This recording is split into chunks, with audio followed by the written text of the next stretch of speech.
Abu al-Dardaa, may Allah be pleased with him, the heart of Damascus, the soul of wisdom, he once worshipped an idol. He later broke it. He once dealt in silk. He later embraced simplicity. In the streets of Damascus, he lit lamps of knowledge that still burn centuries later. This is the story of the sage of the Ummah, Abu al-Dardaa, may Allah be pleased with him. The sun had barely risen over Yathrib. The winds carried the scent of the market and the hum of awakening streets. In a well-furnished home, lined with incense and polished wood, a man approached a beautifully clothed idol placed with reverence. This was Abu al-Dardaa, may Allah be pleased with him, known by his kin as Uwaymir ibn Zayd ibn Qais, an esteemed merchant of the Khazraj, respected by tribesmen for his wisdom and refinement. Today, like every other morning, he bowed before his handmade god. He anointed it with rare Yemeni perfume. He dressed it in new silk. His heart was calm, but his soul restless. He then walked to his shop, unaware that this day would be the last day he bowed to anything besides Allah.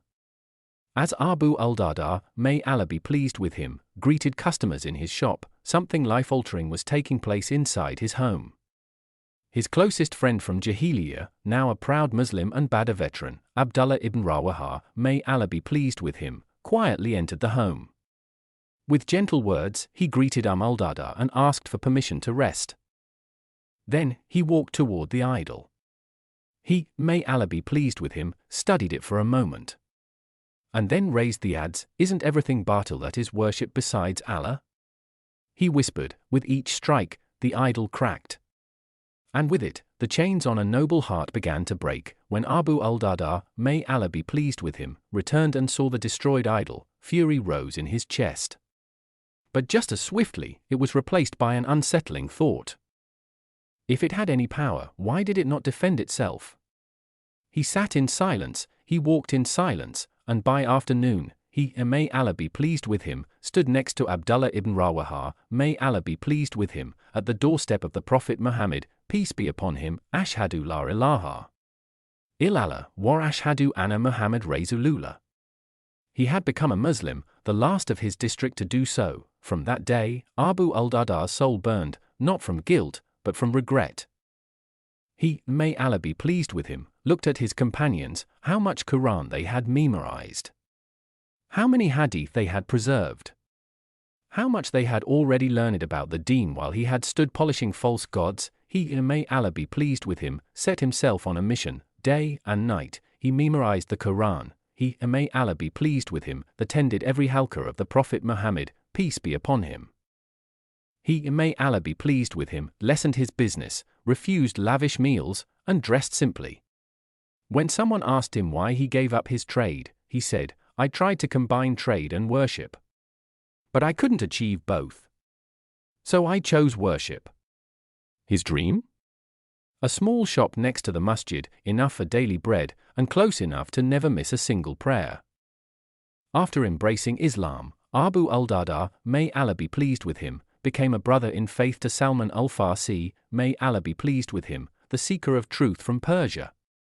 Their bond reflected the new vision of Islam, unity beyond bloodlines, rooted in faith. As battles against disbelief intensified, Abu al-Dardaa, may Allah be pleased with him, joined the ranks of the Prophet Muhammad's army. Though he may have missed Badr, he, may Allah be pleased with him, was likely present at Uhud. Where the Muslims endured one of their toughest trials, the Prophet Muhammad, peace be upon him, was struck. His molar was broken. Blood flowed from his noble cheek. Panic gripped the battlefield. Among those who formed a human shield around the Prophet Muhammad, peace be upon him, was Abu al-Dardaa, may Allah be pleased with him, standing firm with others like Talha and Sa'd, may Allah be pleased with them. He fought not only with his sword but with unwavering love. Later, he would say, "I never feared death after that day." What else was there to fear after seeing the Prophet Muhammad, peace be upon him, bleeding? Back in Medina, as the Ummah grew stronger, so too did Abu al-Darda's distance from the dunya. His home was bare, his meals simple, his time was spent in dhikr, in fasting, in studying, in teaching. Guests once visited him and were offered food, but no blankets. They worried, how can the companion of the Prophet live like this? But they peeked into his room and found both Abu al-Dardaa and his wife, may Allah be pleased with them, wrapped in the same thin sheet, teeth chattering. If we had anything, he said gently, we would have sent it to you. His companions would later describe him as a man whose laughter was rare, whose tongue was moist with remembrance, and whose presence reminded people of the hereafter. Even his prayers were profound. It was said, Abu al-Dardaa would pray in the dark, whispering, O Allah, protect me from a heart that is never humble, from knowledge that does not benefit, and from an eye that does not weep. When the Islamic State expanded under Caliph Umar ibn al-Khattab, may Allah be pleased with them, he began assigning companions to distant lands, not just as governors, but as guardians of knowledge. He called upon Abu al-Dardaa, may Allah be pleased with them. Umar said, go to Syria. Abu al-Dardaa, may Allah be pleased with them, replied, not as a ruler, but only to teach them their Quran, their Sunnah, and to pray with them. And so, he journeyed to Damascus, the jewel of the Levant. There, he saw a society consumed by ease and indulgence. From the mimbar of the masjid, he addressed them, O people of Damascus! What is it that prevents you from loving me, from responding to my advice? Is it that I do not seek your wealth? I see your learned ones dying, and your ignorant ones not learning. You build homes you'll never live in, and chase dreams you'll never reach. The crowd wept. From that day, he walked the markets, corrected hearts, and comforted sinners. His mission in Damascus wasn't just to rebuke, it was to revive. One day, he passed a group gathered around a sinner. They cursed him, struck him. Abu al-Dardaa, may Allah be pleased with them, rushed forward and cried out, what if he had fallen into a well, would you not pull him out? They paused, don't curse him, correct him, and thank Allah who protected you from the same. They asked, do you not hate him? I hate the sin, not the man. If he repents, he is my brother. And the man wept and repented. This was the way of Abu al-Dardaa, may Allah be pleased with him. Firm in truth, soft in heart, he, may Allah be pleased with him, he once said, no one truly understands until he becomes angry for Allah's sake, yet remains just until he loves for Allah's sake and holds back for Allah's sake. In the grand courts of Damascus, Governor Muawiyah ibn Abi Sufyan, may Allah be pleased with him, had a proposal. He approached Abu al-Dardaa, may Allah be pleased with him, offering the hand of his son Yazid, a prince in the rising Umayyad elite, for marriage to Abu al-Darda's daughter, al-Dardaa. For many, it was a dream match, but Abu al-Dardaa, may Allah be pleased with him, politely declined. People whispered, why would a man turn down wealth, honor, and nobility for his child? When asked, he replied, I have only done what is best for al-Dardaa. What would become of her religion if she were to be surrounded by palaces, by servants, by luxury?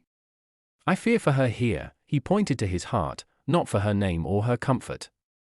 Instead, he married her to a humble, pious man whose only dowry was his fear of Allah. Such was the vision of a father who measured legacy, not luxury.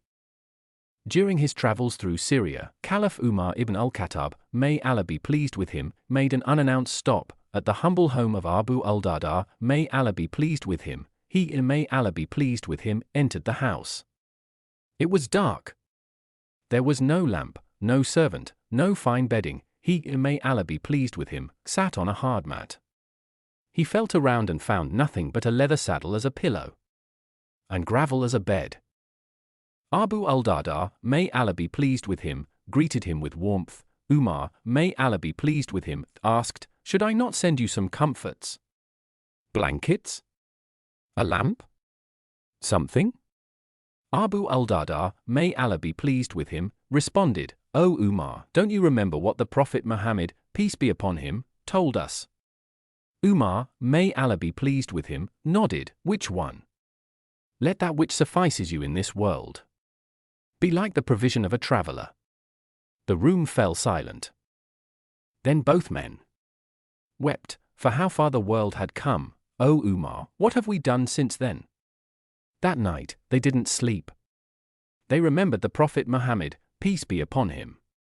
They remembered the days when Islam was poor, but hearts were rich. After the passing of the Prophet Muhammad, peace be upon him, Islam spread rapidly, reaching the majestic city of Damascus, capital of Syria.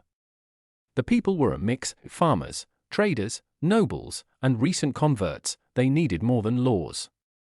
They needed wisdom. Justice. Heart. Caliph Umar ibn al-Khattab, may Allah be pleased with him, looked to one man: send me the man who taught us how to live the Quran. That man was Abu al-Dardaa, may Allah be pleased with him. Appointed as the first Qadi, judge, of Damascus, he brought to the role not just rules, but compassion, piety, and deep moral clarity. In the marketplace, among the elite, in the mosque, he judged with fairness, cried with the wronged, and guided with Quran. He didn't just rule.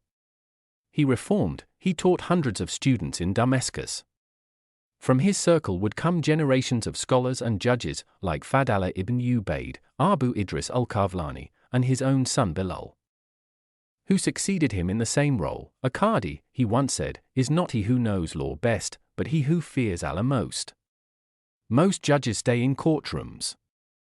Abu al-Dardaa went where the people were, in streets, souks, and alleyways. In the Damascus marketplace, men gathered, arguing, gossiping, joking. Abu al-Dardaa, may Allah be pleased with him, walked through them, not with judgment, but with reminders. O people! You gather what you do not eat. You build what you do not live in. You hope for what you will never reach. His voice would pierce the crowd.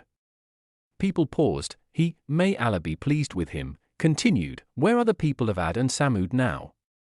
Their wealth was greater. Their homes more splendid. Yet the earth is their only palace now. The marketplace would fall silent. Some would weep. Others would change. Abu al-Dardaa, may Allah be pleased with him, did not shout. He awakened souls. As the city of Damascus flourished under Islam, its greatest wealth was not gold nor gardens, but the words of the Quran echoing through its mosques and homes. At the center of this revival stood Abu al-Dardaa, may Allah be pleased with him. He was no ordinary scholar. He, may Allah be pleased with him, was a founder of a generation, mentoring hundreds, including great names like Fadala ibn Ubayd, Abu Idris al-Kavlani, and al-Dardaa, his righteous wife and teacher in her own right.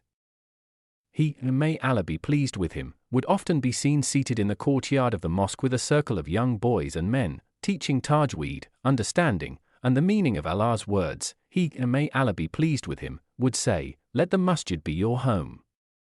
For the masjid is the home of the God-fearing. Allah guarantees comfort, mercy, and guidance to the one who makes the masjid his home. A young man once came and said, O Abu al-Dardaa, give me advice. He replied, my son, remember Allah in times of ease, and He will remember you in times of hardship. Seek knowledge. Be a scholar, or a student, or a listener, but do not be ignorant, for you will perish. And the young men would listen, and memorize, and weep, and change. From this single man, a chain of Quran teachers spread across Syria, and then the world. It was the year 32 Hijri in the blessed lands of Damascus. The streets were quieter, the circles of Quran paused, and the walls of the masjid wept. For Abu al-Dardaa, may Allah be pleased with him, the teacher, the caller, the judge, the guide, had fallen ill. His breath slowed, but his heart beat with verses of the Quran, echoing through his lips until the end. Those around him saw no fear in his face. Only contentment. He had lived simply, he had taught sincerely. He, may Allah be pleased with him, had loved the Prophet Muhammad, peace be upon him, more than the world itself. He left behind no palace, no coin, but a legacy of knowledge, worship, and character that would endure for centuries. And as his soul returned to its Lord, he whispered one final farewell to the world that could never hold him. Let the rider continue his journey. The destination has always been the hereafter. After the passing of Abu al-Dardaa, may Allah be pleased with him, the seeds he planted in the hearts of his students blossomed across generations. He was the first Qadi of Damascus. He was the father of Quran education in the Levant. His students were many, but some stood out. Fadala ibn Ubayd, his closest companion, became a great judge. Abu Idris al-Kavlani, his student, continued his Quran teaching circles.